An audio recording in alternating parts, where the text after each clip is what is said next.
नमस्कार।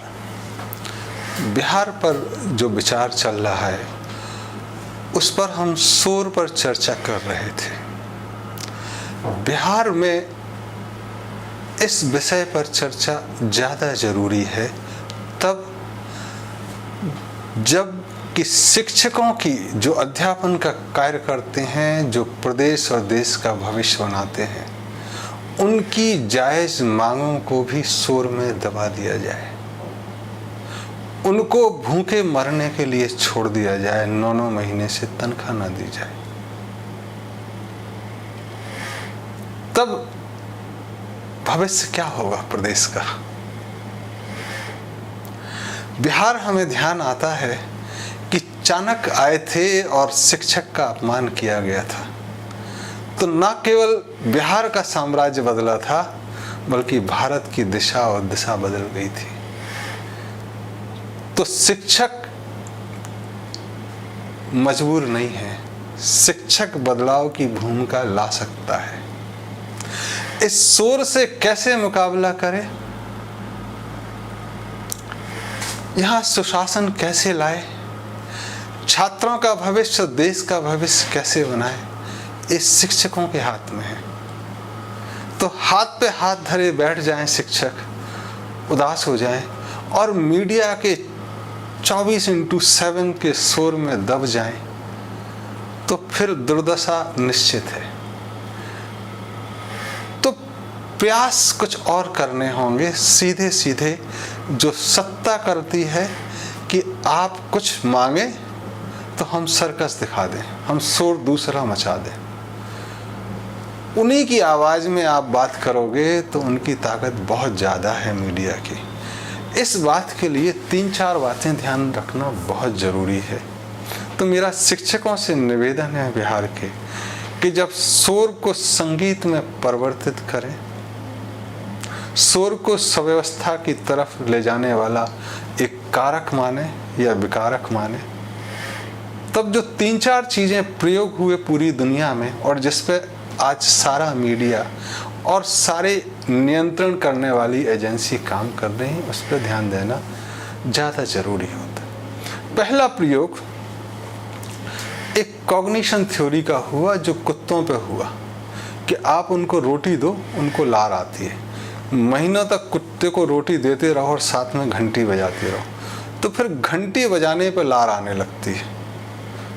कुछ दिनों बाद आप रोटी ना भी दो तो लार आने लगती है। इस प्रयोग को इंसानों पे काफ़ी प्रयोग किए गए कि आप एक बार झुंझुना दिखा दो, एक बार कुछ दे दो तो उसकी आशा बंधी रहती है, क्योंकि आपके संस्कार कुत्तों की तरह डालने की कोशिश की गई है, चेतना गायब कर दी गई, कॉन्शियसनेस समाप्त करने की कोशिश की गई कि आप कैसे कुत्तों की तरह व्यवहार करते जाएं कि एक बार हमने पैसा दे दिया, एक बार ये कर दिया तो आपकी आशा बंधी रहे, फिर आप कितनी अत्याचार करो, कुत्ते को डंडे मारो, वो फिर भी आशा रखेगा, उसकी लार फिर भी आएगी। दूसरा प्रयोग बिहार में ही हुआ। एक सज्जन को 6 बरस पेड़ के नीचे बैठ के ज्ञान प्राप्त हुआ। तो ज्ञान प्राप्त हुआ तो उन्होंने कहा कि तो अच्छा है। तो कुछ लोग आए, उनको बोले कि देखो ज्ञान प्राप्त हुआ तो ज्ञान की उपयोगिता तो तभी है जब इसको बांटो। तो जिन्हें ज्ञान प्राप्त हुआ था उन्होंने कहा कि देखो मेरे जाने तो जो ज्ञान प्राप्त करना चाहते हैं वह कर ही लेंगे मेरे बिना, और जो नहीं करना चाहते हैं वो मेरे लाख प्रयास के बाद भी नहीं करेंगे। और वो जो निवेदन करने आए थे वापस चले गए। उन लोगों ने फिर मंत्रणा की और फिर ज्ञान प्राप्त हुए सज्जन के पास आए कि आपकी बात मानी कि जो पाना चाहते हैं वह पा ही लेंगे, जो नहीं पाना चाहते हैं आप लाख कोशिश करो वो नहीं पाएंगे। लेकिन मेरा निवेदन है कि इन दोनों श्रेणियों के बीच में कोई श्रेणी नहीं है। कुछ ऐसा भी तो होंगे लोग जो पाना चाहते हैं और उनको कुछ अटकलें हैं, कुछ राह में बाधाएं हैं। तो बोले हाँ ऐसा, तो बोले उसी के लिए तो हम कह रहे हैं कि आप प्रवचन दो। और वो सज्जन 40 बरस बोले। जिस चीज का प्रचार नहीं करना, जो पर्सनल है, जो हर इंसान में, हर जीव में निहित है, उसका प्रयास 40 वर्ष किया। और ये फिर उनका देखी देखी पूरी दुनिया में धर्म का प्रचार जो नहीं होना चाहिए वो कवायद शुरू हुई। तो प्रचार करने से कई बार झूठी चीज़ें भी सच हो जाती हैं, और आज इसके प्रयोग पूरे चल रहे हैं कि आप एक झूठ को 100 बार बोलो तो झूठ ही सच नजर आएगा, या सच नजर ही नहीं आएगा, उसको आपने नजर आने के सारे रास्ते बंद कर दिए। तीसरा जो एक बहुत महत्वपूर्ण घटना आती है वह महाभारत के युद्ध से आती है कि गुरु द्रोणाचार्य सेनापति बन के सबका सफाया किए जा रहे हैं। तब पांडवों ने कहा कि इनको रोकना तो मुश्किल है। कृष्ण ने कहा यह तो सही है कि इनको रोकना मुश्किल है, सारे तुम तो इनके चेले ही हो, इनको कैसे रोकोगे? तो उन्होंने कृष्ण से कहा क्या उपाय है? तो बोले उपाय तो है, उपाय तो ये है कि हथियार ये छोड़ दें तो आप इन्हें मार सकते हैं। तो बोले गुरु द्रोणाचार्य हथियार कैसे छोड़ेंगे, और वो भी युद्ध भूमि में दुश्मन के खिलाफ, सेनापति हो? बोले छोड़ सकते हैं अगर इनको भरोसा हो जाए कि इनका पुत्र मारा गया। तो पांचों पांडवों ने कहा इनका पुत्र मारा गया, वह तो कालजयी है, अश्वत्थामा तो कभी मारा जा ही नहीं सकता, उसको मारने की बात हम कहें तो यह हंसी की बात है। बोले तुम कहो तो अच्छे से अच्छे इंसान में अगर शोर डाल दिया जाए तो शंका आना स्वाभाविक है।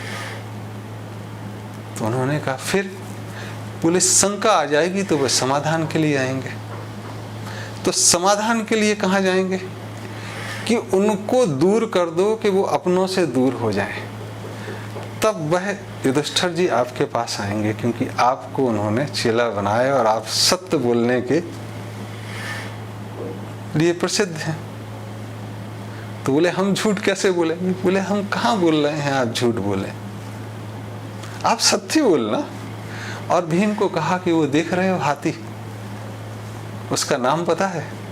और भीम ने उस अश्वत्थामा नाम के हाथी को मार दिया और चिल्लाने लगे सारों तरफ कि अश्वत्थामा मारा गया, मैंने अश्वत्थामा को मार दिया। द्रोणाचार्य ने सुना तो भरोसा नहीं, लेकिन जब जोर जोर से चारों तरफ से शोर होने लगा तो एक गुरु को भी संदेह होने लगता है उस पुत्र के बारे में भी जो कालजयी है। तो उन्होंने रुका और बोला कि हम नहीं मानेंगे कि भीम तुमने अश्वत्थामा को मार सकते हो। बोले आप मुझे गधा मेरी जानते नहीं है, मैं अश्वत्थामा को मारा है, मैंने अश्वत्थामा को मारा है। तो उन्होंने कहा चलो युधिष्ठिर से पूछते हैं। युधिष्ठिर के पास आए तो उन्होंने कहा कि युधिष्ठिर क्या सुन रहे हैं हम, अश्वत्थामा मारा गया, तुम क्या कहते? तो उन्होंने कहा अश्वत्थामा हतो हता, और इसके बाद ढोल नगाले बजने लगे। अगली बात नरो नहीं कुंजरो सुनने नहीं देगी। आज सारा का सारा प्रयोग पूरी दुनिया में शोर को इसी को लेके चल रहा है कि सत्य को सुनने मत दो, सुने तो आधा सुने, विकृति आ जाए, तब मानव समाज पे नियंत्रण करना कुत्ते की तरह बहुत आसान हो जाएगा। और वह आएगा कहाँ पूछने? तो आपका मीडिया है, उसी पे भरोसा करेगा। तो आप फिर झूठ बोलना या आप सत्य बोलना तो पैनल बिठा लेना और उस पर शोर करा देना, कुत्ते बिल्लियों की तरह लड़ा देना लोगों को, तो आपकी बात सुनी जाएगी। तब ऐसा में उपाय क्या है? बर्बादी तो दिख रही है। तो जो चल रहा है कि लोग कहते हैं कि हम भी मीडिया में अपनी बात कहेंगे, उनकी कोई सुनने वाला नहीं है। आप माउथ टू माउथ, मुख से व्यक्ति के बीच में संवाद स्थापित करने की जरूरत है। जो पत्रकार इस बात को लेके चिंतित हैं कि सरकारें सुन नहीं रही हैं और इसको पलट देना चाहिए और मीडिया में चिल्ला रहे हैं, तो सत्ता की सामर्थ्य तो ज़्यादा है ही, वह तो प्रचार कर ही सकती है। आपका सुर दबा देगी और फिर लोग कहेंगे कि देखो भाई, इन्होंने हमको दिया है। तो कुत्ते की तरह दुम भी हिलाएंगे, उसको भरोसा भी होगा, दोबारा देंगे। और फिर शोर इतना है तो जो ज़्यादा शोर करेगा उसकी सुनी जाएगी। ऐसे शोरों में, जहाँ जागरण शोर में होता है, जहाँ नींद शोर में आती है, जहाँ दिमाग में तरंगें चलती हैं, इसके प्रयोग भी हुए कि आदमी कितने दिन में पागल हो सकता। तो सेकंड वर्ल्ड वार में वार क्रिमिनल्स पे शोर के प्रयोग हुए। तो यकीन मानिए कि वो आदमी 5 से 7 दिन के लगातार शोर में विक्षिप्त हो गए। बिहार में आप कहीं चले जाइए, मोटरसाइकिल ले लेंगे, हॉर्न पे हाथ रखेंगे, बजाते जाएंगे बिना वजह। फिर शोर इतना हो गया तो किसी ऑटो में बैठेंगे तो तेज आवाज में म्यूजिक बजता रहेगा, कोई किसी से सुनता नहीं है और कोई किसी को रोकता भी नहीं है, क्योंकि झगड़े से सब डरते। ऐसे समय शिक्षकों का रोल, जिनको दबाया गया है, बहुत महत्वपूर्ण हो जाता है। ऐसे समय उन पत्रकार जो जागृत हैं और जो दुखी हैं, रोल ज़्यादा हो जाता है कि वह नौकरी छोड़ें, लोगों के चंदे पे चलें और सत्य को लोगों के बीच में चर्चा करें, चौपाल पे चर्चा करें, चाय पे चर्चा, खाट पे चर्चा भी शोर में तब्दील हो गए हैं। तब एक शांति में चर्चा करें, ध्यान करें।